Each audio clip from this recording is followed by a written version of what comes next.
안녕하십니까, 최중범입니다. 자, 이번에는 제6강 JSP 디렉티브에 대해서 알아보도록 하겠습니다. 자, 디렉티브의 종류는 페이지 디렉티브 이외에도 몇 가지가 더 있는데 6강에서는 페이지 디렉티브의 일부분을 알아보고 7강에서 나머지 페이지 디렉티브하고 그 이외의 디렉티브에 대해서 알아보도록 하겠습니다. 자, 먼저 첫 번째, 디렉티브란 무엇이냐? 해당 JSP 페이지와 관련된 정보를 나타낼 때 쓰는 태그이다. 자, 태그상에 기록이 된다는 얘기겠죠? 자, 일반적으로 스크립트는 %기호, 꺽쇠 %기호, 뭐 스크립트릿, 표현식, 선언부 이 안에 들어갔지만 디렉티브는 태그 안에 들어가게 됩니다. 자, 디렉티브의 특징이 뭐냐 하는 일이 해당 JSP 페이지와 관련된 정보를 나타낼 때 쓰는 태그다. 자, 다음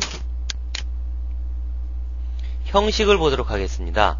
자, 디렉티브를 쓸 때는 먼저 꺽쇠 열고 그리고 골뱅이 표시를 해주어야 됩니다. 자, 골뱅이 표시가 반드시 들어가고 한 칸이 띄워지고 디렉티브 명이 나옵니다. 그리고 그 디렉티브 명에 대한 속성 1에 대한 값, 속성이 또 나오고 속성 2에 대한 값. 자, 이런 식으로 속성이 여러 개가 올 수도 있고 한 개가 올 수도 있고 같은 페이지 내부에서 속성이 중복되는 것도 있고 중복되어서는 안 되는 것이 있습니다. 자, 이러한 것들에 대해서 알아보도록 하겠습니다. 자, 디렉티브의 종류가 나와 있네요. 첫 번째, 페이지 디렉티브. 자, 우리가 맨 먼저 배워야 될 디렉티브이죠. 해당 페이지의 전체적인 특성을 나타낼 때 쓰는 디렉티브다.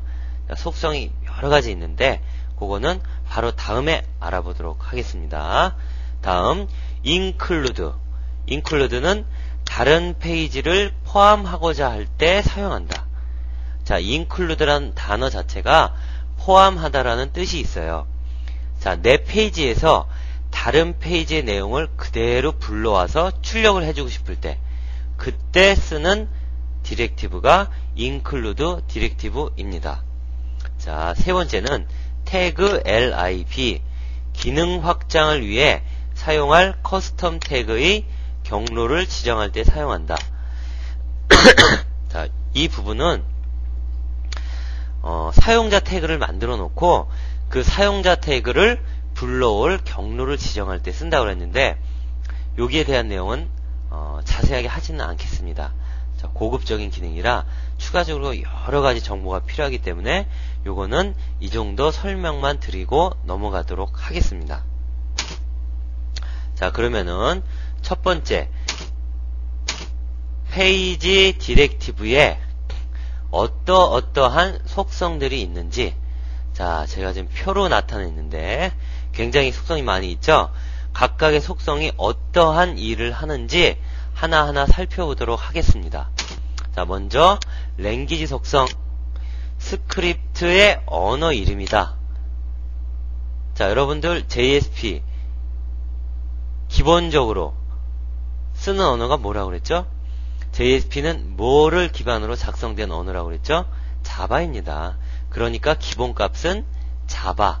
기본값이 있다는 얘기는 안 적어주면은 자바로 사용을 하겠다는 얘기겠죠?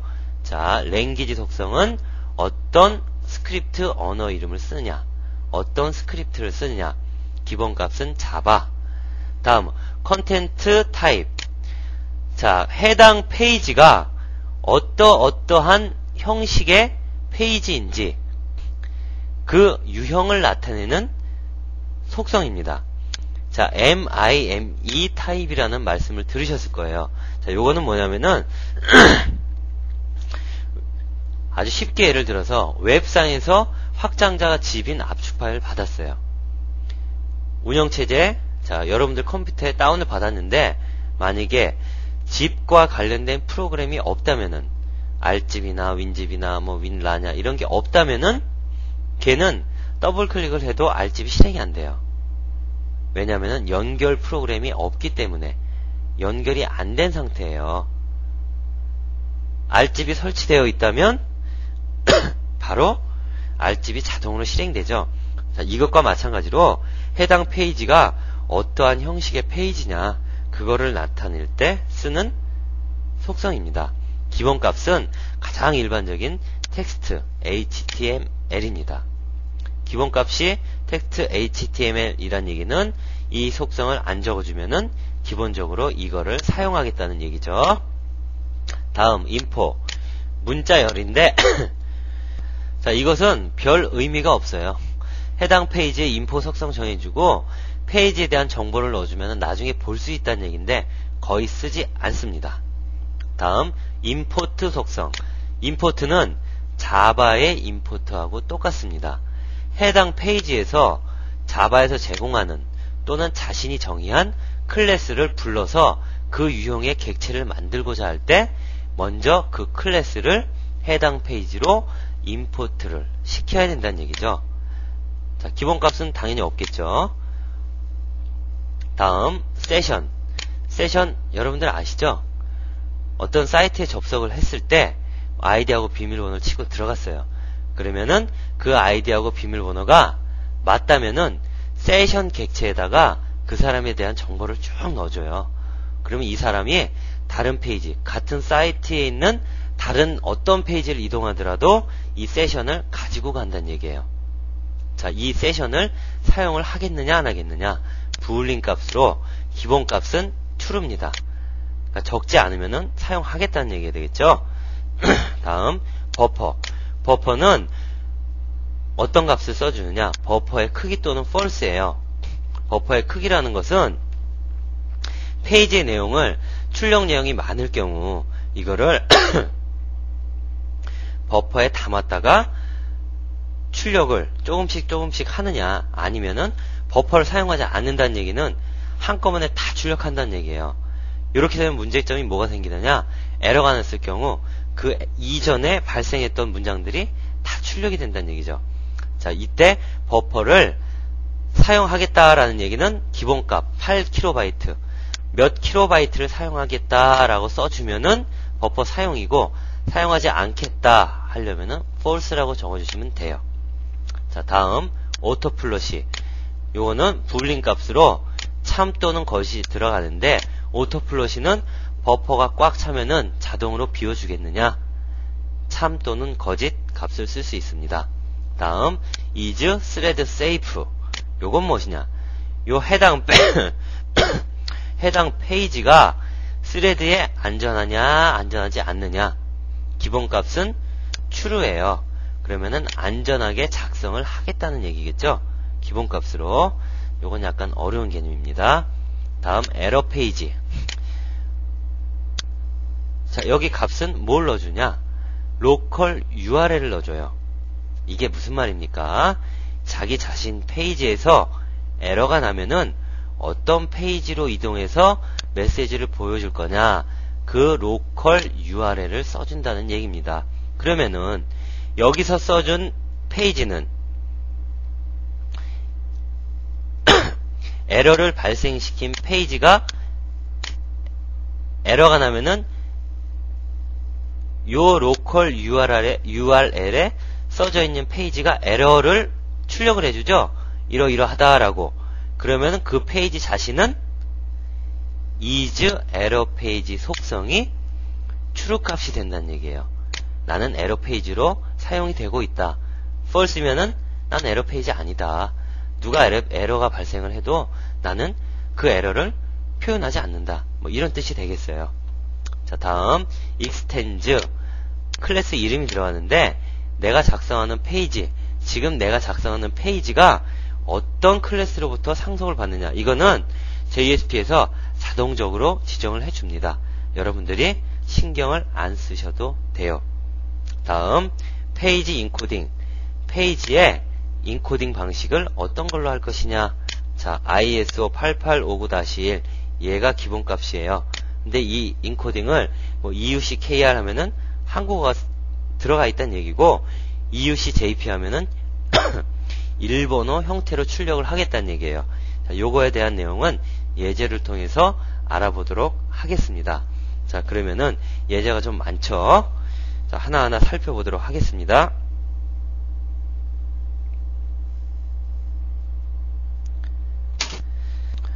자, 그럼 먼저 컨텐트 타입에 대한 예제를 보도록 하겠습니다. 자, 컨텐트 타입이라는 것은 해당 페이지에 어떠한 내용이 들어가 있느냐. 자, 캐릭터 셋, 인코딩이 어떠한 형식으로 되어 있느냐 이 말이죠. 자, 일단 예제를 보도록 할까요?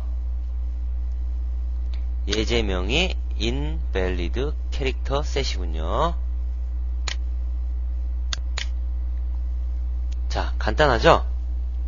먼저 보시면은, 자, 페이지 디렉티브 이용했는데, 그 중에 컨텐트 타입 속성 값을 넣어줬습니다.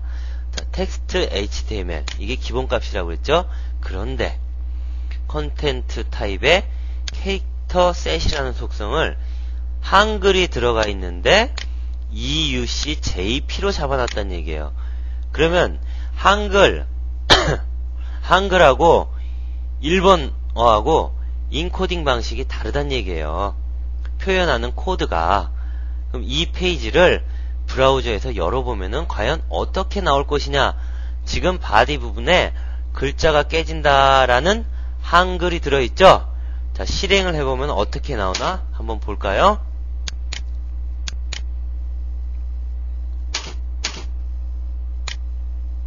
자, 제가 지금 컨트롤 C 한 겁니다. 여러분들 보이시지 않죠? 자, 엔터.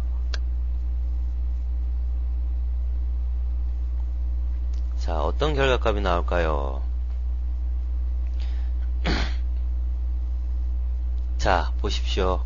지금 이 페이지가 EUC JP 일본어 코드 값이 들어있다고 선언을 해놨기 때문에, 자, 브라우저의 버전이 높은 관계로, 브라우저가 참 좋아졌어요. 일본어를 사용할 것이니까 일본어에 대한 언어팩을 설치해라 이렇게 떴죠. 일단 설치 단추를 눌러볼까요? 자, 뭔가 파일 진행률이 나오면서 설치를 하고 있네요. 아하, CD롬을 넣으라고 나오네요. 죄송합니다. 제가 지금 준비한 CD롬이 없으니까 일단 취소하겠습니다. 자, 지금 글자가 안 깨졌죠? 왜냐? EUC JP를 표현을 못했다는 얘기예요. 원래 나온다면은, 자, 여기 한국어가 있는데, 죄송합니다.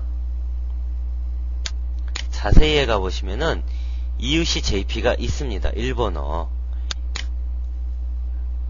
여기서는 저기 실행이 안 되는군요. 지금 브라우저가 너무 좋다 보니까 페이지 내용이 일본어니까 일본어 팩 설치해라. 그래야 볼 수 있다. 설치 안 하면은 한국어로 그냥 보여주겠다. 이렇게 뜨는군요. 자, 여러분들 이 내용 이해하시겠습니까? 원래 인코딩이 일본어로 잡아놨기 때문에 EUC JP 일본어가 선택이 되어 있어야 돼요. 근데 이 브라우저 자체 내에서 그걸 거부하고 있군요. 일본어 팩을 설치해야 제대로 볼 수 있다. 아니면은 너는 보지 마라. 한국 사람이니까 한국 코딩을 봐라 라고 한국어를 자동으로 선택을 해주었네요. 자, 이해하시겠습니까? 그러면은 다음 예제 보기로 하겠습니다. 자, 이번에는 임포트 속성에 대한 예제를 보도록 하겠습니다.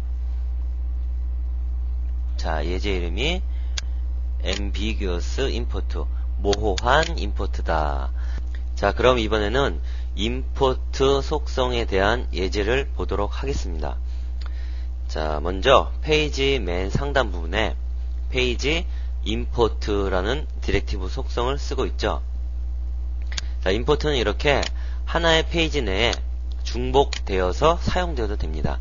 자, 임포트 구문이 또 필요하다면은 밑에 임포트를 또 시켜도 된다. 임포트 속성은 중복이 가능하다. 자, 지금 임포트 하는 클래스를 보니까, 패키지를 보니까, 자바의 util의 데이트, 또, 자바의 SQL의 데이트. 자, 패키지화를 시키는 이유가 여기 있죠. 데이트라는 클래스가 자바의 util이라는 곳에도 있고, 자바의 SQL이라는 곳에도 있어요. 그러면, 이렇게, 그냥 데이트, 클래스 유형으로 선언을 하게 되면은, 이 둘 중에 어떤 데이트 클래스 객체를 가져와서 객체를 만드는지 모른다는 얘기예요. 자, 이 페이지를 실행하면은 어떻게 될까요? 자, 결과를 한번 확인해 볼까요?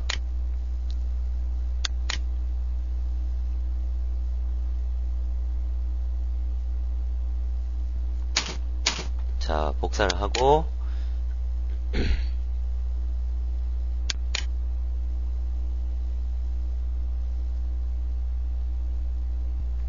실행을 시켜보도록 하겠습니다. 컨트롤 V, 엔터. 자, 과연 어떤 결과가 나올까요?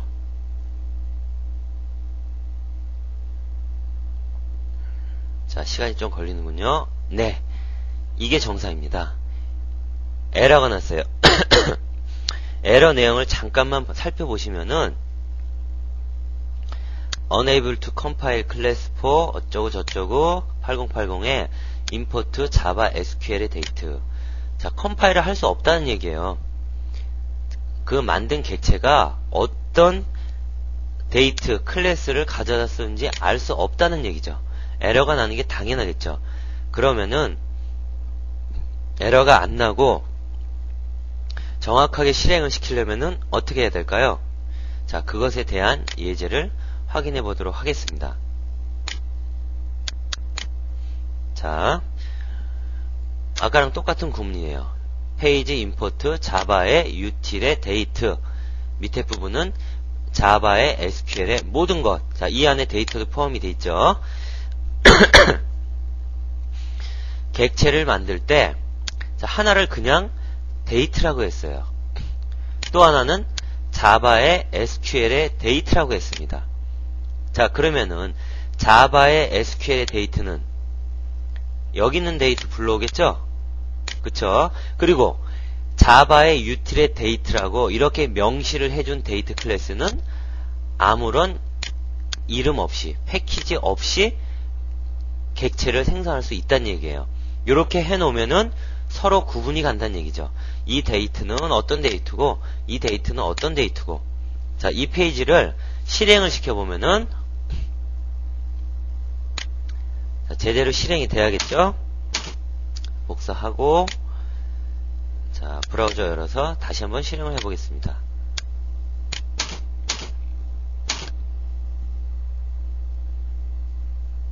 자, 그러면은 첫 번째 나오는 결과는 자바의 util이었나요? 다시 한번 확인해 볼까요? 첫 번째 나오는 결과는 자바의 util의 데이트 클래스고, 두 번째 나오는 결과는 자바의 SQL의 데이트가 되겠죠. 자, 지금 결과값이 나왔죠? 클래스가 다르니까 출력 결과도 다르게 나왔죠? utility에 있는 데이터하고 SQL에 있는 데이터하고 이렇게 차이가 나네요. 자, 결과를 확인해 보셨습니까? 자, 다음은 버퍼 오버플로우에 대한 예제를 보도록 하겠습니다. 자, 파일명이 버퍼 오버플로우가 되겠죠? 자, 이 페이지 어떻게 진행되어지는지 설명을 드리도록 하겠습니다. 페이지의 버퍼를 1KB 잡았어요. 자, 적은 양이죠? 페이지의 auto 플러시 속성을 false로 잡았습니다. 자, auto 플러시라는 것은 버퍼가 꽉 찼을 때 자동으로 내보낼 것이냐, 아니면은 담고 있을 것이냐. 담고 있다면은 엉뚱한 결과가 나오겠죠? 출력이 안 되겠죠? 자, 이 상태에서 포문을 돌리고 있습니다. for 인티저 i는 0부터 i가 1000보다 작을 때까지 i를 증가를 시켜라. 그리고 그 i를 찍어라. 그럼 1부터 1000까지 쫙 출력이 되겠죠? 자, 근데 버퍼를 1KB로 잡고 오토 플러시를 false로 했을 경우 어떤 결과가 나오느냐? 자, 브라우저에서 확인을 해볼까요?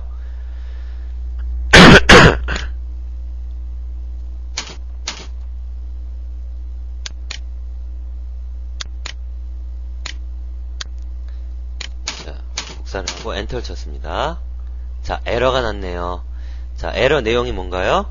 JSP 버퍼가 오버플로우 되었다. 만약에 오토 플롯이 속성이 true였다면은 1KB가 차고 출력되고 1KB가 차고 출력돼서 온전한 결과가 나왔을 텐데, 오토 플롯이 버퍼가 다 차면은 내보내야 되는데 내보내질 않겠다, 자동으로. 그랬더니 버퍼 오버플로우 에러가 났다. 자, 그러면은 이번에는 제대로 출력되는 화면을 보도록 하겠습니다. 자, 그럼 어떻게 해줘야 될까요? 간단하겠죠? 페이지의 오토플롯을 true로 잡아줘라. 그러면 1KB만큼 저장이 되고, 내용 출력되고, 또 저장되고 출력되고, 결과적으로는 원하는 결과가 나온다는 얘기예요. 새로 고침 해볼까요? 자, 이렇게 0부터 999까지네요. 1000보다 작을 때까지니까 999까지 원하는 결과가 출력이 되었습니다. 자, 이 페이지에서 기억하셔야 될 내용은 뭐죠? 페이지 내부에 버퍼를 사용하겠다. 버퍼 크기를 정해주고, 그 버퍼가 너무 작을 경우에는 오토 플러시를 true로 잡아줘야 원하는 결과가 나온다. 이 예제의 목적은 그거죠. 자, 여러분들 다 이해하셨으리라 믿습니다. 다음은 is, thread, safe 속성과 synchronized 블럭에 대해서 알아보도록 하겠습니다. 자, 근데 이 예제는 실용성이 있나 모르겠어요. 일단 예제를 실행시켜보고 설명을 드리도록 하겠습니다. 자, 예제를 열어보도록 하죠.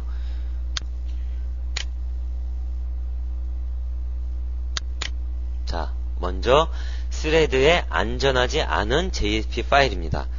자, 진행 내용을 보시면은 인티저 유형으로 카운트는 0이라는 변수를 선언하고 0으로 값을 초기화하였습니다. 그 다음 바디 부분에서 카운트를 하나 증가를 시키고, 현재 카운트의 값은 하고 표현식을 통해서 카운트 값을 바디 부분에 출력을 해주고 있습니다. 자, 이 페이지를 웹상에서 접근을 해보겠습니다.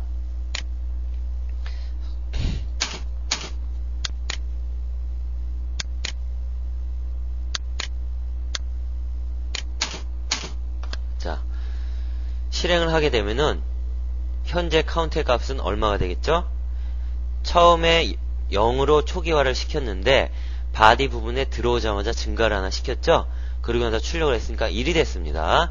자, 새로 고침을 해보겠습니다. 2가 됐죠? 다시 새로 고침하면은 다시 실행이 되니까 값이 2가 되고, 또 새로 고침하면 3이 됩니다. 근데 여기서 중요한 건 뭐냐? 이 페이지를 동시에 여러 명의 사용자가 접속을 할 때, 자, 동시라는 거는 거의 같은 시간을 말해요. 그러면 이때 어떠한 문제가 발생을 하느냐?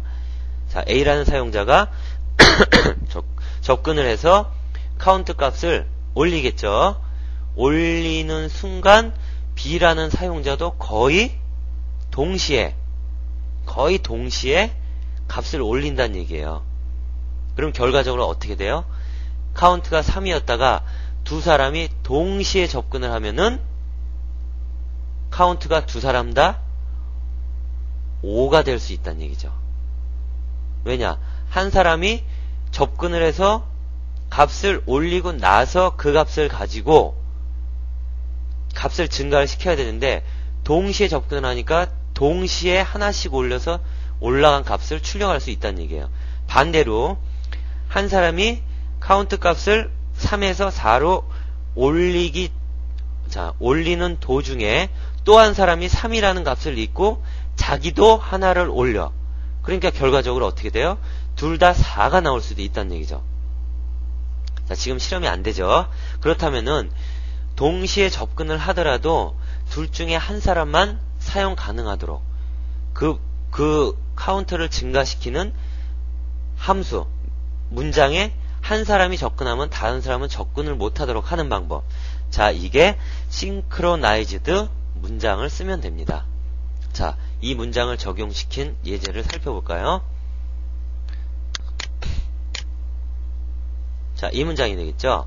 자, 여기서도 마찬가지예요. 설명을 먼저 드리면은 카운트는 0이라고 잡아줬죠. 그 다음에 오브젝트유형에 싱크 오브젝트라는 객체를 선언했어요. 자, 생성자는 오브젝트를 썼죠.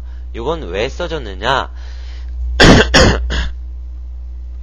싱크로나이즈드라는 구문 하나를 만들어내기 위해서, 메소드 하나를 만들어내기 위해서 임의로 써준 겁니다. 자, 여기 그 객체가 들어가죠. 요게 이제 접속하는 사용자의 객체라고 보시면 돼요. 뭔가 일을 하려면 객체가 필요하니까. 자, 이 객체가 한 사람이 먼저 접근을 했다면은 그 사람만 카운트 값을 올릴 수 있도록, 동시에 접근을 했더라도 1000분의 1, 10,000분의 1초 먼저 접근한 사람이 카운트 올리는 작업이 끝나야 다음 사람이 그 증가된 카운트를 가지고 올릴 수 있다는 얘기예요. 그럼 동시에 일이 이루어질 수 없다는 얘기죠. 자, 자바에서 또 JSP에서는 동시에 이루어지면 에러가 나는 상황들, 그런 상황에서는 싱크로나이즈드 키워드를 사용을 합니다. 자, 요거 기억해 두시고 자세한 사용법은 또 기타 참고서를 참조를 하셔서 자세하게 공부를 하시기 바랍니다.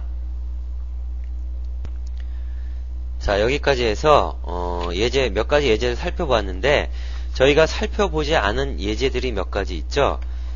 자, 랭귀지 속성, 아주 기본적인 것이기 때문에 다시 한번 정리를 해드리겠습니다. 랭귀지 속성은 그 페이지에서 사용하는 스크립트가 어떤 언어로 작성이 되었느냐 표현하지 않는다면은 자바가 기본값입니다. 왜냐하면 JSP 페이지는 자바를 기반으로 만들어졌기 때문에. 다음 컨텐트 타입 속성 살펴보았죠. 자, 죄송합니다. 그 페이지가 담고 있는 문자열 인코딩 방식을 컨텐트 타입에서 정해주고 있죠. 텍스트 슬래시 HTML. 자, 요게 기본값이고, 또 캐릭터 셋은 EUC-KR. 한국어 같은 경우는 EUC-KR이 들어가야겠죠. 근데 이거를 EUC-JP로 바꿔주면은 그 페이지의 코딩 방식이 일본어 방식이기 때문에 실행을 시켜봤더니 일본어 언어를 볼 수 있는 설치, 핵을 설치해라 라는 메시지가 떴죠. 취소를 하면은 한국어가 제대로 보인다. 왜냐하면은 지가 알아서 인코딩 방식을 EUC-KR로 지정을 해줘요. 자동으로 선택을 해놨기 때문에. 자, 요 예제 살펴봤고요. 인포 속성은 거의 쓰이지 않는 속성이라고 그랬죠. 사용자가, 개발자가 그 페이지에 대한 정보를 담아 놓으면은 나중에 다른 사람이 또는 그 페이지에서 인포 속성에 있는 값을 불러올 수 있다, 볼 수 있다. 자, 그 다음 임포트는 아까도 예제를 통해 설명을 드렸죠. 중복되어서 사용할 수 있고, 패키지명, 같은 클래스 이름이 두 개가 임포트가 되면은 둘 중에 하나를 사용할 때는 패키지명을 반드시 써주어야 된다. 다음